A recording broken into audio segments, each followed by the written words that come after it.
Welcome to the Roots of the Spirit podcast. I'm your host, Spirit Tawfiq. I'm a social justice passionista and daughter of the civil rights movement. This podcast is my commitment to serve as an intergenerational bridge and galvanize change by having honest conversations about identity, the social construct of race, racism, and social justice. Welcome to Roots of the Spirit. Hello, and welcome to the Roots of the Spirit podcast's very first episode. I am absolutely thrilled and abundantly grateful that you're here with me to celebrate the launch of my podcast to the world. You can find my podcast on my website, which is www.rootsofthespirit.com. It's also available on SoundCloud and Apple Podcasts. So once you locate the podcast, please subscribe and rate and review the episode. I'd greatly appreciate it. As mentioned in the opener, the purpose of the Roots of the Spirit podcast is to provide a platform to have honest conversations about identity, the social construct of race, racism, and so many other social justice issues that intersect. The podcast will currently be released on Thursdays every 2 weeks. The format of the podcast will include interviews with veterans of the civil rights movement, the next generation, which I like to call children of the movement, and the young people who are on the forefront of so many different social justice movements today. I will be speaking to our multi-generational guests about a variety of topics: history at the foundation, the civil rights movement itself, the subsequent movements that have spurred as a result, everyday racism, institutionalized racism, the impact of racism on our mental, physical, and spiritual health, education, and a multitude of other topics that fall under the umbrella of identity, social justice, racism, anti-racism. There will also be times where I take the mic myself and have solo episodes and talk to you about what's on my mind, something I learned. Maybe I attended an awesome social justice workshop or institute, because ultimately the purpose of the podcast is to have conversations, but also identify tangible ways in which people can become involved in the movement. Also, resources. What's already out there? Who's already doing the incredible work, and how you can become involved. You may be wondering what brought me to this understanding about myself, to know that part of my calling is to serve as a bridge. Well, I'll give you a snapshot of my background. However, just know that you'll get to know me more intimately as the podcast moves forward, whether it's in dialogue with one of my fabulous guests or also on the solo episodes, because everything that I've experienced has shaped the person that I am and has helped me understand my role, where my passion lies, and how I can ultimately give back and contribute to the movement. So I only think that it's fair, if I'm going to be asking my guests questions about their background, their heritage, identity, experiences with racism, that I share with you mine. So here goes. I grew up in a small town in northern Ontario, Canada called Kennebec. Both of my parents are originally from the United States. My mother is originally from Arkansas, and she is Black. And my father is from Illinois, and he is white. They met at Southern Illinois University at Carbondale, where they were both students as well as members of the Student Nonviolent Coordinating Committee. This was at the height of the civil rights movement, so they were very active in nonviolent protests and sit-ins and boycotts and many other nonviolent practices to oppose racial injustice. My father was drafted to Vietnam, and he and my mother were morally opposed to the war, so he applied to become a conscientious objector, and his application was denied. There's an incredible story about my father's application to become a conscientious objector and what that entailed, and that could be an episode of its own. But just in a nutshell, his application to become a conscientious objector was denied, and because of their deep moral opposition to the war, they packed up their 2 Volkswagen buses and headed to the border and made their way to Canada. They ended up landing in Toronto, Canada, which, to my understanding, there was a community that embraced, quote, draft dodgers, as they were called, and provided resources and guidance for people coming from the United States in opposition to the war. They spent a few years in Toronto and ultimately found a piece of land in northern Ontario, Canada, where they settled amongst expatriates, as they've been called, from the United States, who were also opposed to the Vietnam War. So that's where I grew up. I grew up on a farm. I am one of 6 of their children. I'm the second youngest. Growing up on the farm was incredible. I think that the outdoors are the greatest classroom for children, and in hindsight, I wouldn't have it any other way. My parents and older brothers and sisters literally built our house. We also had a barn and all kinds of animals, horses, cows, chickens. We always had one special dog or several dogs at any given time, cats. Our garden was 1 acre and we grew our own vegetables, potatoes, onions, squash, spinach, broccoli, everything under the sun, all kinds of herbs and fruit trees in the summer. We had a raspberry patch that we would literally get lost in. My parents butchered their own meat, pigs and cows, goats. We got our eggs from our very own chickens. It was just an abundant, beautiful farm that I grew up on. And never once as a child did I think to myself, let me look around my family and think about the color of my skin. It's kind of beige, which is why my mother gave me the middle name Amber. She said I was kind of Amber-esque when I was born. But I never looked at myself or my parents and questioned it. It wasn't until I went to school that my identity was brought into question. My parents homeschooled my older brothers and sisters. My top brother and sister, Morningstar and Isaiah, didn't go to school until the 9th grade. And then my other brothers, Saul and Ethan, I think they started public school a little earlier. But when it came down to the third set of kids, myself, Spirit, and my little sister, Layla, we entered school in kindergarten. My point in mentioning that is to illustrate that from a very, very early age, it wasn't in my home that I was questioned, our identity was questioned. It was in school. It was children in my classroom who would call me and my brothers and sisters names, the N-word, call us brownie, and just make snide remarks on a consistent basis. And it made me feel like an aberration, like I didn't belong and very isolated. I tend to speak from my own personal experience, but I do know that my brothers experienced physical violence because of the color of their skin. So we all have our respective experiences on what it was like going into public school and being the only brown children in any given classroom. The intensity of the bullying for me was heightened in about the 5th, 6th, and 7th grade. However, one of the great things that I would like to convey through all of this is, even though it was a very tense atmosphere for me, I always had one friend. I had one friend in each grade who I remember to this day. So I say that to say, looking at bullying and how it manifests itself in racism, I had allies as early as 1st and 2nd grade. So it's very interesting to understand how bullying impacted me, but also how the folks who were courageous enough to be my friend, how that played out and what that means to me in my life as well, and how that can be something we can learn from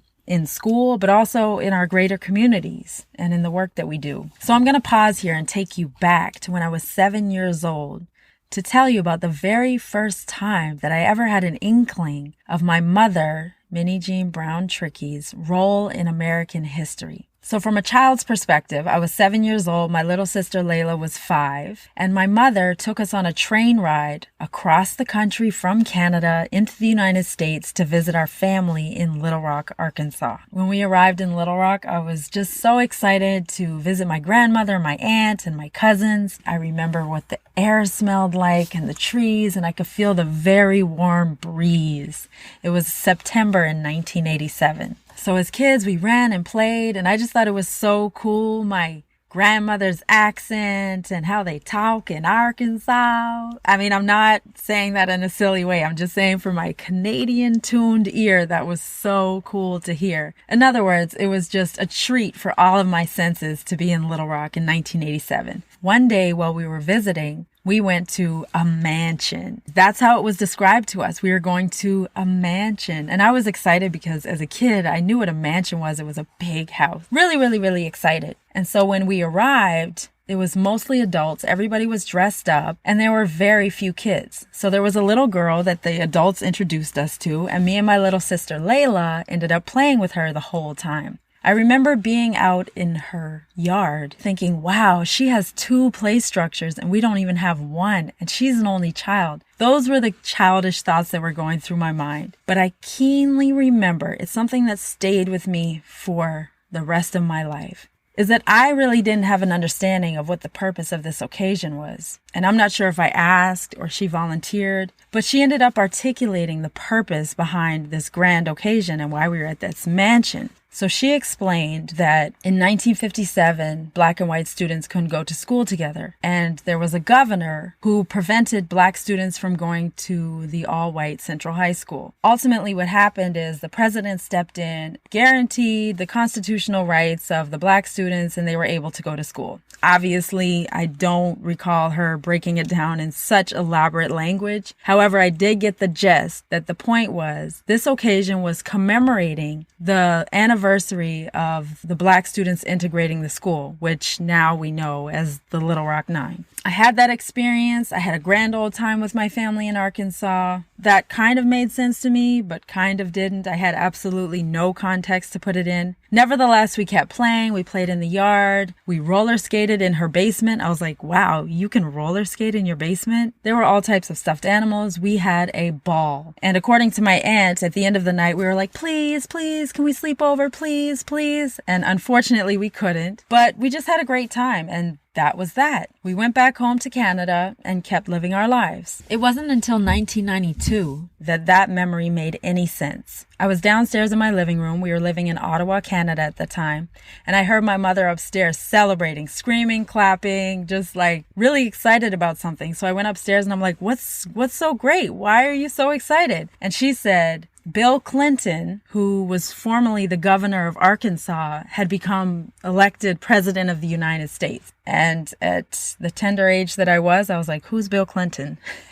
So she explained that when we went to Arkansas in 1987 and attended that grand event at the mansion, that was actually the governor's mansion, and Bill Clinton was the current governor at the moment.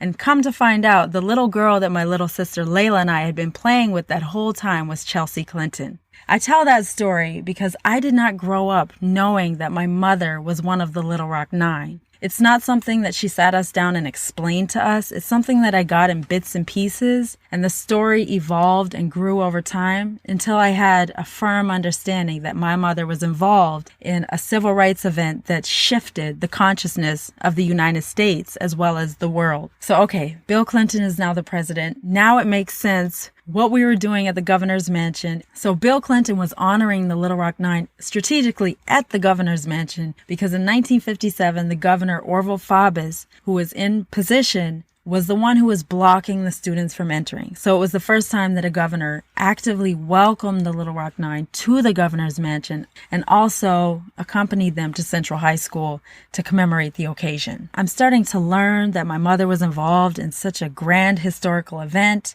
and day by day, I'm becoming more empowered to look at myself in a different light. So now my understanding is growing. Now I know that we were in Little Rock to commemorate the 30th anniversary at the governor's mansion. Then my little sister and I attended an event where my mother was a speaker and they played Eyes on the Prize. They played a clip of the Central High crisis explaining what happened during that time. All of the politics, but mind you, it's a black and white documentary. So as kids, sorry, but it wasn't all that entertaining and not a lot of the information was retained. The next level of understanding came when Melba Patillo Beals, one of the Little Rock Nine, released her book, Warriors Don't Cry, published by Scholastic. I remember the book arriving in the mail and thinking, wait a minute, so there's an actual book that I might be able to find in my library at school that has your name in it, Mother, that talks about an experience that you endured as a teenager? The next layer was in 1993 when Disney came out with the Ernest Green story, which was a Disney depiction of the Central High crisis. And at that time, the lead actor playing Ernest Green, one of the nine, was Morris Chestnut. So I knew Morris Chestnut because I think it was the year before that Boys in the Hood came out. And my brothers and sisters, we watched that movie about 100 times. So I was like, wait a minute. So there's a Disney movie called The Ernest Green Story. Morris Chestnut from Boys in the Hood is playing Ernest Green, and there's another famous actress, Monica Calhoun, who's playing Minnijean, who's my mother. Wait a minute. This is bigger than you're leading me to believe. So again, the questions started rolling in. I became so interested, and I remember watching the Ernest Green story and just being choked up with tears and looking at what it was like for the Little Rock Nine to go to Central High School, the abuse they endured being the first Black students to be at a formerly all-white high school, the fact that it took soldiers from the 101st Airborne to ensure their constitutional rights to attend the school. My mind is getting more and more blown every day. I think the ultimate kicker was one day I was sitting at home, our phone rang, I answered, it was my sister Morningstar, and she said, "Where's Jean? Where's Jean?" We call our mother and father by their first name. So, "Where's Jean? Where's Jean?" "She's right here. What's going on? Why are you so excited?" She's like, "Oh my God, the Oprah Winfrey show called." So that was it. I was like, "Mother, this is ridiculous. You never sat us down to tell us." "Oh, okay, I was involved in a desegregation crisis when I was in high school. I keep getting these bits and pieces. And now the story is really beginning to unfold." So you can imagine the excitement that I felt at the age of 16 when my mother was a guest on the Oprah Winfrey show. So what ended up happening is the bullying started to subside around the 7th and 8th grade. And that was around the time that I began to understand about my mother's past and my mother's history. She was enduring spitting, name-calling, getting kicked down the stairs, and had to have a soldier to take her to and from class. So here I was enduring name-calling and not getting picked in gym class and never getting invited to the parties or never getting a Valentine on my desk and feeling in isolation and not feeling welcome in my classroom. But when I learned my mother's story, it gave me a confidence and it empowered me in a way that I had never known before. So I became so excited about learning this story. And in the 8th grade, I actually had the courage to ask one of my teachers if we can watch the Ernest Green story in my classroom. She was my first teacher of color in life and the only Black teacher in our entire school. And I remember her being very receptive to that. And that was the beginning of my activism, was about in the 8th grade. I went on to high school, and I actually did the opposite of my mother. I had the opportunity to attend Lisgar Collegiate Institute, which is a premier public high school. I went there for the 9th and 10th grade, but I didn't really feel like a part of the student body. I had an okay time, and I learned a lot, but it did not have the diversity to support and empower me as I moved through my journey of loving myself, of respecting myself, and being able to see myself as a fully realized human being in light of the fact that the last 10 years of my life had been under attack for being a brown kid. So I did the complete opposite of what my mother did. My little sister Layla and I begged and begged and begged and begged and begged to go to a public high school across town that was incredibly multicultural called Woodruff High School. So if you were to look at the academic standing of both schools, Lisgar wiped Woodruff out of the water. However, it had the diversity that I needed in my life. So we begged and begged and begged, and she finally agreed, and we ended up going to Woodruff High School. I graduated from Woodruff in 1998, and we moved to the United States in 1999. My mother worked in the Clinton administration. Her title was Deputy Assistant Secretary for Workforce Diversity in the Department of the Interior. Around the time that Clinton left office, my uncle, Bobby Brown, who was a powerful activist who founded the Black United Youth in Little Rock, Arkansas, became sick with cancer. So my mother went to Arkansas to be with her family, visit my uncle. Unfortunately, he died from cancer, but my mother decided at that time she wanted to stay in Little Rock. It had been decades since she lived in Little Rock. My little sister and I, Layla, decided, let's move to Los Angeles. I had this dream of becoming a movie star in LA, so I convinced her and we decided we'd hit the road and move to LA. Well, we didn't have very much money, and we decided to stop in Little Rock, where my mother had recently moved to. One day turned to a week turned to a month turned to a year turned to 10 years. So on my journey to Los Angeles, one of the best experiences of my life unfolded. The fact that I lived in Little Rock, Arkansas, never thought in a million years that I would ever live in the United States, let alone in Little Rock, where my mother's family was from, where my grandmother lived, where my aunt and uncle and cousins lived, and where Central High School was desegregated, and my mother being at the heart of that movement unfolded. So the 10 years that I spent in Little Rock is an episode of its own. Another twist of fate is the fact that a few years earlier, when I was 18, I worked for a program called Young Canada Works for Parks Canada. And the irony of that is when I moved to Little Rock, Central High School had been recently designated a National Historic Site and operated by the National Park Service, which is the parallel agency to Parks Canada. So I had experience in that area. So I applied for a seasonal position at the Little Rock Central High School National Historic Site and was hired part-time while I attended the University of Arkansas at Little Rock. And I ended up spending 10 years working at the historic site, from an entry-level position to managing the Division of Interpretation and Education at the historic site. The experience that I had meeting and greeting people from around the world who came to visit the historic site, who remember the desegregation crisis unfolding in real time. They remember where they were. They remember what it felt like. They remember what they were thinking. They remember seeing it on the front page of the newspaper. White, black, green, purple. People who lived in Little Rock during that time. White students who were involved in the desegregation crisis, whether they were active segregationists, whether they stood by and did nothing, or were some of the handful of, quote, nice kids that attended Central during the crisis. I was involved in an oral history project where we interviewed the Little Rock Nine, the white students, cops, soldiers from the 101st Airborne, the Arkansas National Guard, people who lived in the community. So in other words, while I was working there, this piece of my history, this piece of my mother's life was revisited in a way that we couldn't possibly imagine. It was such a rich experience, but also very painful for my mother, also my grandmother, Minnijean Brown, my aunt, Phyllis Brown, my cousins, and everyone who gathered around my grandmother's table to talk about something that happened decades earlier, something that impacted their lives forever. Very, very painful. Very painful. And I'll tell you more about it as the podcast unfolds, but I want to give you an understanding of where my activism comes from.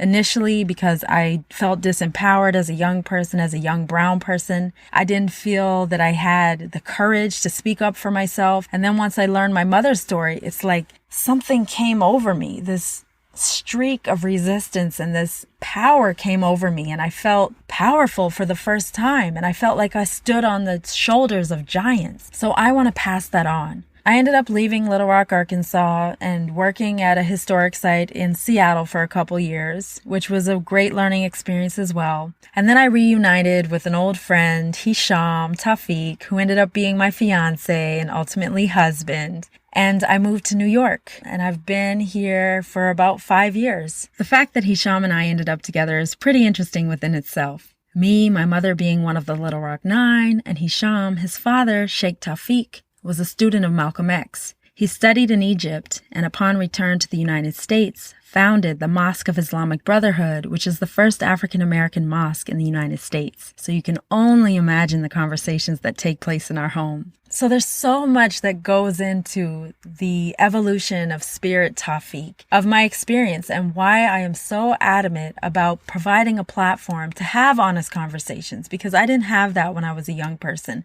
And as I grew into high school and became more and more interested in becoming an activist, I want to be a part of the movement. So Roots of the Spirit is my platform.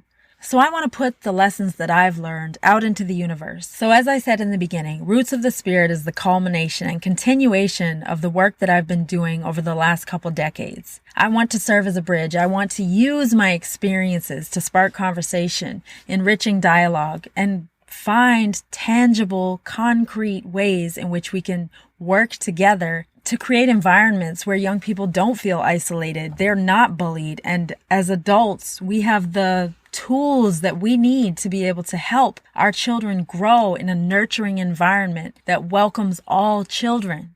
Because I didn't have that growing up, and my mother didn't have that growing up. My way of giving back is to try to make it better for the next generation. I'm inspired by young people that are doing very courageous, dangerous work to push the needle of justice forward. So we can't be silent. We have to speak up. Just like the Central High crisis in 1957, you have to make a choice. You can't stand on the sideline and say, I don't see what's going on. Yes, it's very clear what's going on. You have to speak up.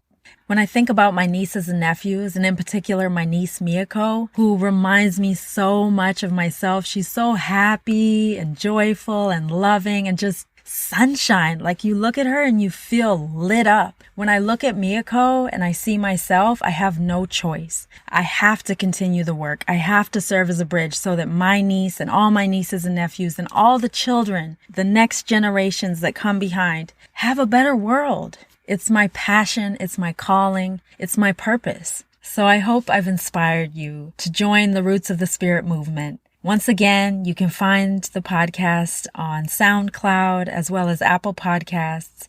You can head over to my website, www.rootsofthespirit.com. I also have a Roots of the Spirit Facebook and Instagram, so I hope you like and subscribe and join the movement. Special shout out to my very, very, very good friend, Quincy Q Note Watson, who is a producer who created the Roots of the Spirit opener music. Shout out Q Note. Well, thank you so much for taking this journey with me. It's not easy. And as I describe on my website, I said that I'm going to be growing Roots of the Spirit naturally and in real time. So what that means is I'm open to being vulnerable, to making mistakes, to correcting my mistakes, to indulge in this difficult topic of race, racism, social justice, and also our very tumultuous interconnected history. If you have ideas for guests or show topics or questions that you'd like to have discussed on the podcast, please send me an email via my website or send me an inbox on my Instagram or Facebook, and I will be glad to incorporate it into the podcast. Thank you so much. I really, really, really, really, really appreciate it. This is my life's passion, and so I feel really excited about what can come of this podcast, but I can only do it with your help. So thank you so much for joining the Roots of the Spirit movement in Roots and Love, Spirit.